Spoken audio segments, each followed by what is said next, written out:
2006-yilda ishlab chiqarilgan Damas 2larning birinchi boshida chiqqan variantlaridan 12lik zavodskoy diska balonlarda turibdi. To'g'ri, biroz antiklarning mashina ekan.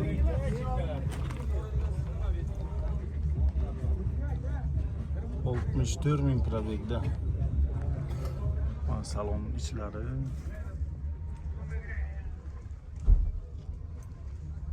salonlarning ishlari zakonli chotki holatda turibdi. Skors richaklarni ko'rsanglar ham bo'ladi, chotki turibdi rullarigacha.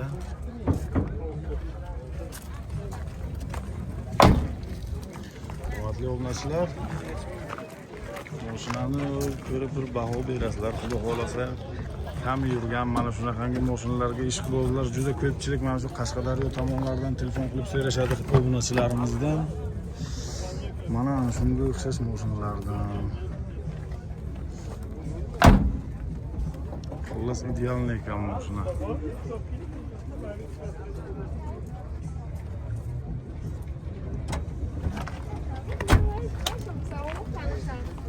Boshiga chiqqan, zo'r chiqqanda ana shunaqa mashinalar.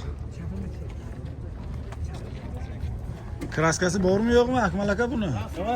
Kraska bormi yo'qmi? Kraska mayda. Mayda chuyda petnosi bor deyapti.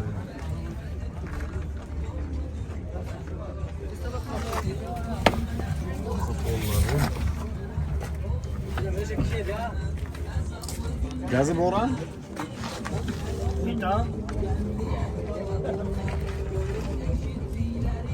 Metan gazi bor. Nechta deyapsiz endi bu mashinani? 4800 yapız kelishtirib beramiz. $4800 kelishtirib beraman deyapti. Ko'rib bemalol xarid qilishinglar mumkin. Mashina zo'r idealni holatda turibdi. Shu variantga ham chiqadi, ha, aka?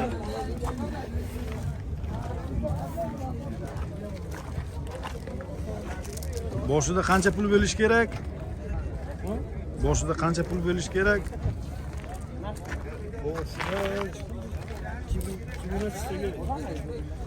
Xo'p. Hurmatli obunachilar, 2000 pulinglar bo'lsa agar variantga chiqarib beramiz deyapti. Shunga qarab savdolashib olaverasizlar.